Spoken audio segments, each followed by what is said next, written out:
नमस्कार जी। कार्यक्रम में उपस्थित केंद्रीय मंत्रिमंडल के मेरे सहयोगी गण, विभिन्न राज्यों के माननीय मुख्यमंत्री साथी, सांसदगण, विधायकगण, अन्य महानुभाव, देवी और सज्जनों, आज के इस कार्यक्रम में पद्म सम्मान पाने वाले अनेक व्यक्तित्व भी हमारे साथ जुड़े हुए हैं। मैं उनका भी आदरपूर्वक स्वागत करता हूं, अभिनंदन करता हूं। आज ऑल इंडिया रेडियो की एफएम सर्विस का एक्सपांशन ऑल इंडिया एफएम बनने की दिशा में एक बड़ा और महत्वपूर्ण कदम है। ऑल इंडिया रेडियो के 91 एफएम ट्रांसमीटर्स की ये शुरुआत देश के 85 जिलों के 2 करोड़ लोगों के लिए उपहार की तरह है। एक तरह से इस आयोजन में भारत की विविधता और अलग अलग रंगों की एक झलक भी है। जिन जिलों को कवर किया जा रहा है उसमें एस्पिरेशनल डिस्ट्रिक्ट्स, एस्पिरेशनल ब्लॉक्स, उनको भी सविशेष इसका लाभ मिल रहा है। मैं ऑल इंडिया रेडियो को इस उपलब्धि के लिए बहुत बहुत बधाई देता हूं। इसका काफी लाभ हमारे नॉर्थ ईस्ट के भाई बहनों को होगा, युवा मित्रों को होगा। इसके लिए उन्हें मैं विशेष तौर पर बधाई देता हूं। साथियों, जब बात रेडियो और एफएम की होती है तो हम जिस पीढ़ी के लोग हैं, हम सबका रिश्ता एक भावुक श्रोता का भी है। और मेरे लिए तो ये भी खुशी है कि मेरा रिश्ता एक होस्ट का भी बन गया है। अभी कुछ दिन बाद ही मैं रेडियो पर मन की बात का 100वां एपिसोड करने जा रहा हूं। मन की बात का ये अनुभव देशवासियों से इस तरह का भावनात्मक जुड़ाव केवल रेडियो से ही संभव था। मैं इसके जरिए देशवासियों के सामर्थ्य से जुड़ा रहा, देश की सामूहिक कर्तव्य शक्ति से जुड़ा रहा। स्वच्छ भारत अभियान हो, बेटी बचाओ बेटी पढ़ाओ हो, या हर घर तिरंगा अभियान हो, मन की बात ने इन अभियानों को जन आंदोलन बना दिया। इसलिए एक तरह से मैं ऑल इंडिया रेडियो की आपकी टीम का भी हिस्सा हूं। साथियों, आज के इस आयोजन की एक और खास बात है।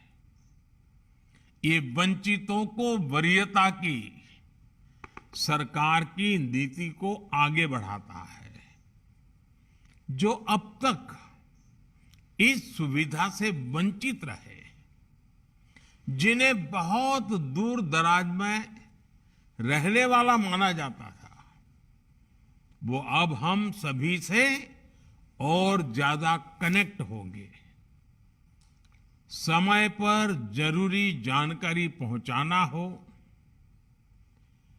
कम्युनिटी बिल्डिंग का काम हो, एग्रीकल्चर से जुड़ी मौसम की जानकारियां हो, किसानों को फसलों, फल, सब्जियों की कीमत की ताजा जानकारी हो, केमिकल खेती से होने वाले नुकसान की चर्चा हो, खेती के लिए आधुनिक मशीनों की पुलिंग हो, महिलाओं के सेल्फ हेल्प ग्रुप को नए बाजारों के बारे में बताना हो, या फिर किसी प्राकृतिक आपदा के समय पूरे क्षेत्र की मदद करना, इन एफएम ट्रांसमीटर्स की बहुत अहम भूमिका रहेगी।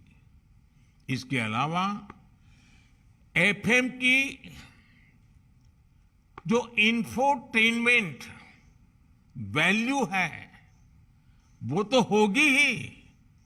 साथियों, हमारी सरकार निरंतर इसी तरह टेक्नोलॉजी के लोकतांत्रिकरण, डेमोक्रेटाइजेशन, इसके लिए काम कर रही है।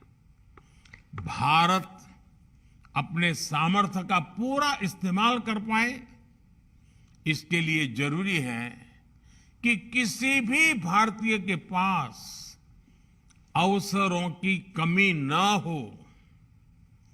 आधुनिक टेक्नोलॉजी को सभी के लिए एक्सेसिबल बनाना, अफोर्डेबल बनाना, इसका बहुत बड़ा माध्यम है। आज भारत में जिस तरह गांव-गांव तक ऑप्टिकल फाइबर पहुंचाया जा रहा है, मोबाइल और मोबाइल डेटा दोनों की कीमत इतनी कम हुई है, उसने एक्सेस टू इंफॉर्मेशन को बहुत आसान बना दिया है। आजकल हम देखते हैं देश के कोने-कोने में, गांव-गांव में नए डिजिटल एंटरप्रेन्योर्स बन रहे हैं। गांव के युवा गांव में रहते हुए ही डिजिटल टेक्नोलॉजी का लाभ उठाकर कमाई कर रहे हैं। इसी तरह जब हमारे छोटे दुकानदारों को, रेहड़ी पटरी वाले साथियों को इंटरनेट और यूपीआई से मदद मिली, तो उन्होंने बैंकिंग सिस्टम का लाभ लेना भी शुरू कर दिया। आज टेक्नोलॉजी की मदद से हमारे मछुआरे साथियों को मौसम संबंधी सही जानकारी सही समय पर मिलती है। आज टेक्नोलॉजी की मदद हमारे लघु उद्यमी अपने प्रोडक्ट्स देश के कोने-कोने में बेच पा रहे हैं। इसमें गवर्नमेंट ई मार्केट प्लेस यानी जेम से भी उन्हें मदद मिल रही है। साथियों, बीते वर्षों में देश में जो टेक रिवॉल्यूशन हुआ है, उसने रेडियो और विशेषकर एफएम को भी नए अवतार में गढ़ा है। इंटरनेट के कारण रेडियो पिछड़ा नहीं, बल्कि ऑनलाइन एफएम के जरिए, पॉडकास्ट के जरिए इनोवेटिव तरीके से सामने उभर करके आया है। यानी डिजिटल इंडिया ने रेडियो को नए लिसनर्स भी दिए हैं और नई सोच भी दी है। यही रिवॉल्यूशन आप संचार के हर माध्यम में देख सकते हैं। जैसे आज देश के सबसे बड़े DTH platform DD free dish की सेवा 4 करोड़ 30 लाख घरों में पहुंच रही है। देश के करोड़ों ग्रामीण घरों में, बॉर्डर के पास वाले इलाकों में आज दुनिया की हर सूचना रियल टाइम में पहुंच रही है। समाज का जो वर्ग दशकों तक कमजोर और वंचित रहा, उसे भी फ्री डिश से एजुकेशन और एंटरटेनमेंट की सुविधा मिल रही है। इससे समाज के अलग अलग वर्गों के बीच असमानता दूर करने और हर किसी तक क्वालिटी इंफॉर्मेशन पहुंचाने में सफलता मिली है। आज डीटीएच चैनलों पर विभिन्न प्रकार के एजुकेशन कोर्सेज उपलब्ध है। एक से बढ़कर एक यूनिवर्सिटी का ज्ञान सीधे आपके घर तक पहुंच रहा है।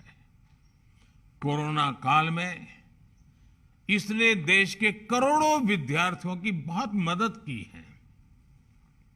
डीटीएच हो या फिर एफएम रेडियो, इनकी ये ताकत हमें फ्यूचर इंडिया में झोंकने के लिए एक विंडो देती है। हमें इसी भविष्य के लिए खुद को तैयार करना है। साथियों, एफएम ट्रांसमीटर से बन रही इस कनेक्टिविटी का एक और आयाम है। देश की सभी भाषाओं और विशेष रूप से 27 बोलियों वाले इलाकों में इन एफएम ट्रांसमीटर्स से ब्रॉडकास्ट होगा। यानी ये कनेक्टिविटी सिर्फ कम्युनिकेशन के साधन को ही आपस में नहीं जोड़ती, बल्कि लोगों को भी जोड़ती है। ये हमारी सरकार के काम करने के तरीके की एक पहचान है। अक्सर जब हम कनेक्टिविटी की बात करते हैं तो हमारे सामने रोड, रेल, एयरपोर्ट की तस्वीर उभरती है। लेकिन हमारी सरकार ने फिजिकल कनेक्टिविटी के अलावा सोशल कनेक्टिविटी को बढ़ाने पर भी उतना ही जोर दिया है। हमारी सरकार कल्चरल कनेक्टिविटी और इंटेलेक्चुअल कनेक्टिविटी को भी लगातार मजबूत कर रही है। जैसे पिछले 9 वर्षों में हमने पद्म अवार्ड, साहित्य और कला अवार्ड के द्वारा देश के अलग अलग हिस्सों के रियल हीरोज को सामने सम्मानित किया है। पहले की तरह पद्म सम्मान सिफारिश के आधार पर नहीं, बल्कि देश और समाज की सेवा के आधार पर दिया जाता है। आज जो पद्म सम्मान पाने वाले साथी हमारे साथ जुड़े हैं, वो इसे भली भांति जानते हैं। देश के अलग अलग हिस्सों में तीर्थ स्थलों, धार्मिक स्थानों का कायाकल्प होने के बाद एक राज्य का व्यक्ति दूसरे राज्य में जा रहा है। पर्यटन स्थलों पर लोगों की बढ़ती संख्या देश में कल्चरल कनेक्टिविटी बढ़ाने का प्रमाण है। आदिवासी स्वतंत्रता सेनानियों से जुड़ा संग्रहालय हो, बाबा साहब आम्बेडकर के पंच तीर्थ का पुनर्निर्माण हो, पीएम म्यूजियम हो या फिर नेशनल वॉर मेमोरियल, ऐसी पहलों ने देश में इंटेलेक्चुअल और इमोशनल कनेक्टिविटी को नया आयाम दिया है। साथियों, कनेक्टिविटी चाहे किसी भी स्वरूप में क्यों न हो, उसका उद्देश्य होता है देश को जोड़ना। 140 करोड़ देशवासियों को जोड़ना। ऑल इंडिया रेडियो जैसे सभी कम्युनिकेशन चैनल्स के लिए भी यही विजन होना चाहिए, यही मिशन होना चाहिए। मुझे विश्वास है आप इस विजन को लेकर इसी तरह आगे बढ़ते रहेंगे। आपका ये विस्तार संवाद के जरिए देश को नई ताकत देता रहेगा। एक बार फिर आकाशवाणी को, देश के दूर दराज के क्षेत्र के मेरे प्यारे भाइयों बहनों को मैं बहुत बहुत शुभकामनाएं देता हूं।